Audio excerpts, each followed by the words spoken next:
Y tenemos la suerte de estar con Carlos Pañi y de poder hacerle un montón de preguntas. El living. Todo en el living. Hoy en el living. Lo sentamos a Pañi. Lo sentamos a Pañi. Qué difícil. Y el tema... ¿Qué? Qué difícil que es que se siente Pañi, viste que él no da notas, nada. No Más da difícil nota. es que responda. Hacemos un montón de preguntas.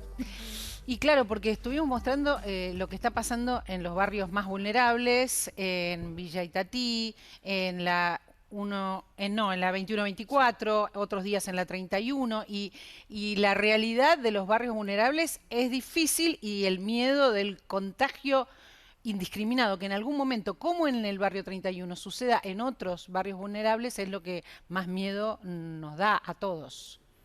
Y puede pasar porque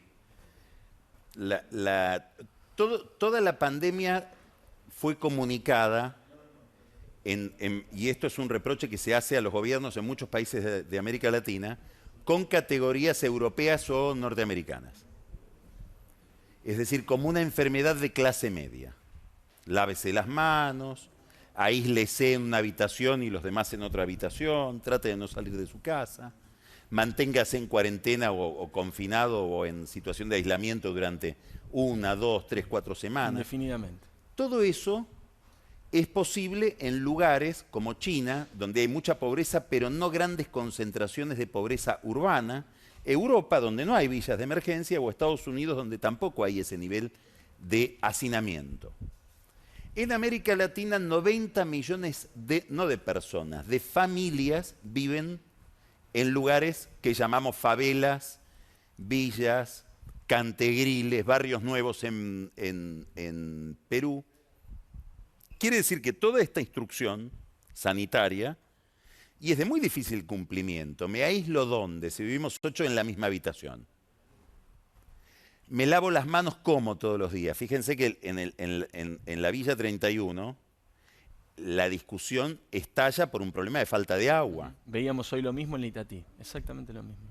En la Itatí no hay agua nunca. En la Villa 31 hubo un problema de falta de agua que se lo reprochan entre AISA y el gobierno porteño. En Itatí, si uno va a Itatí, al fondo de la cava, ahí no hay agua nunca. Si querés agua tenés que caminar 100 metros con un balde y buscar el agua. Y hay muchos otros asentamientos sin agua. Y en muchos otros asentamientos, estoy recordando ahora, por ejemplo, Costa Esperanza en este momento, que queda en San Martín, tampoco tiene agua. Estamos hablando, Villa Itatí tiene 15.000 personas. Hay 834 villas de emergencia en el conurbano bonaerense. 1.800, más de 1.800 en todo el país. Entonces, esta es una situación donde pedir el aislamiento es muy difícil, pedir condiciones de higiene es muy difícil. Hay quienes, en Lanús, por ejemplo, decidieron, bueno, ya que no podemos seguir con estos protocolos, aislemos la villa como si fuera un gueto. Sí. Y adentro que hagan lo que puedan. De lo que se trata es de que no entre el virus. Una vez que entró el virus no sabemos muy bien qué hacer. Es aterrador. Ahora, en este contexto, Carlos, ¿cómo tomás y cómo explicás estas declaraciones de los últimos días de algunos funcionarios de la provincia de Buenos Aires culpando a la ciudad de Buenos Aires, diciendo este es el mal, Daniel Goyán publicando un mapa diciendo ya vemos dónde está el problema, hablando de la ciudad y deslindando responsabilidades? Primero me parece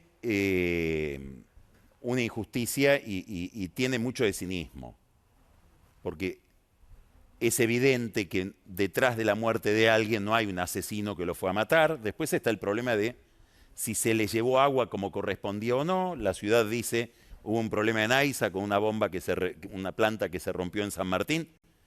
El sindicato, algún problema hay entre el sindicato de aguas y Malena Galmarini porque alimenta mucho esta versión.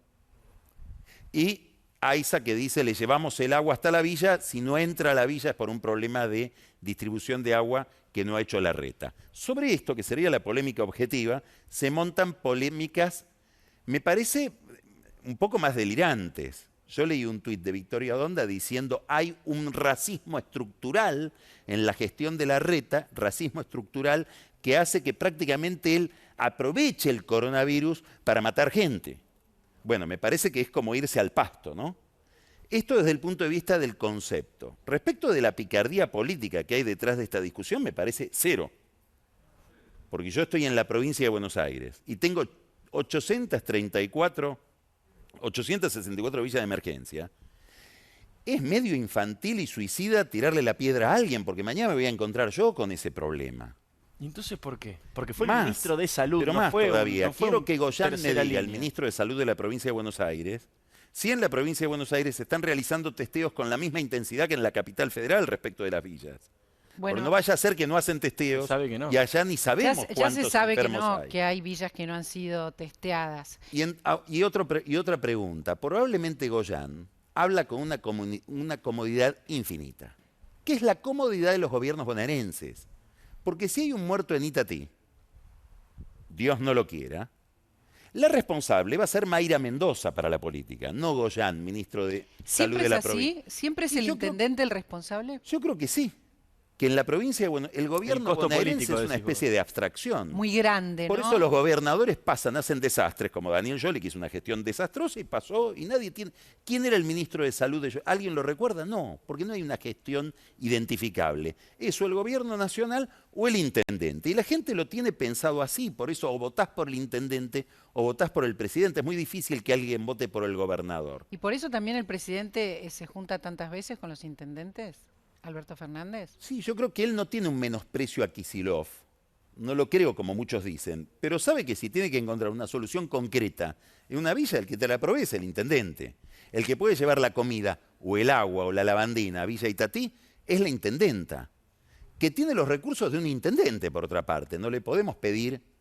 Entonces, creo que acá hay tres cuestiones, ¿no? La primera es como una carga ideológica demasiado marcada en el tema, como si hubiera una perversidad en el gobierno porteño. El segundo tema es una frivolidad de decir fuiste vos cuando mañana puedo ser yo. Y después una especie de irresponsabilidad gozosa del gobierno de la provincia de Buenos Aires, que puede decir lo que sea porque nadie le iba a imputar un problema. En este momento. ¿Qué contabas? ¿Qué anunciabas para mañana? La matanza. Claro. La Matanza, no dijiste la provincia de Buenos Claro. Aires, es el intendente de La Matanza. Lo estamos para lo que pasa en La Matanza lo miramos a Espinosa, no miramos a Kicillof. Porque además la ni a cantidad de Goyán. gente que vive hace que sea en sí siquiera misma Magri. una Por ciudad. un tema de escala, como una provincia. Ahora, este tema, y desgraciadamente siempre pasa eso en la Argentina, yo recuerdo el caso Carrasco, de golpe apareció algo que todos sabíamos, que eran las atrocidades que se hacían durante el servicio militar, porque apareció un muerto. Es como que determinados temas los podemos registrar ante una desgracia. Bueno, murieron dos dirigentes sociales en la Villa 31, una gran polémica alrededor de esas dos muertes. Nos enteramos de que hay villas, de que en las villas los protocolos sanitarios se cumplen muy defectuosamente, que la comunicación está hecha para la clase media, pero no para el vulnerable. ¿Cuántas villas hay en la Argentina? 1.800. Escuchen este dato. La mitad son posteriores al 2001 y un cuarto son posteriores al 2010. Es decir, que es un fenómeno que lo tenemos delante de nuestros ojos, que se va multiplicando y no lo vemos salvo que muera alguien. Son posteriores al 2010. Un Es un cuarto. dato que creo que no circula como Es debiera impactante. circular. Es impactante. Según el único censo que hay, que se hizo a partir del 2015, porque tampoco sabíamos muy bien ni cuánta gente había, ni en qué condiciones vivían, un cuarto de las villas de emergencia que hay en la Argentina son posteriores del 2010. Y la mitad tienen apenas 19 años.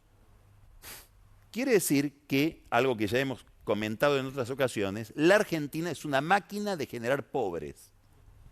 Y el coronavirus lo único que hace es ser una especie de Mostrarlo. papel de tornasol que muestra ese fenómeno. Entonces, en este problema, estar diciendo lo mataste vos o lo maté yo, me parece de una frivolidad política extraordinaria. Tenemos poco tiempo, pero Luciana, tenés una pregunta. Sí, bien con la política, decías vos recién, esa frivolidad política. Tuvo una intervención directa del presidente, porque el viernes lo llamó a Larreta, lo sentó, se sacó la foto, quiso intervenir en esta fricción política entre ciudad y provincia. Y lo único que se logró fue que se acelere. ¿Es ideología o qué es lo que está en juego para que en esta situación tan clara que describiste vos, igual sigan tensionando? No, yo creo que hay un fenómeno que es el siguiente. Alberto Fernández, para gestionar la cuarentena, no lo puede hacer, como decía María Laura, sin una alianza con Larreta y con los intendentes del conurbano.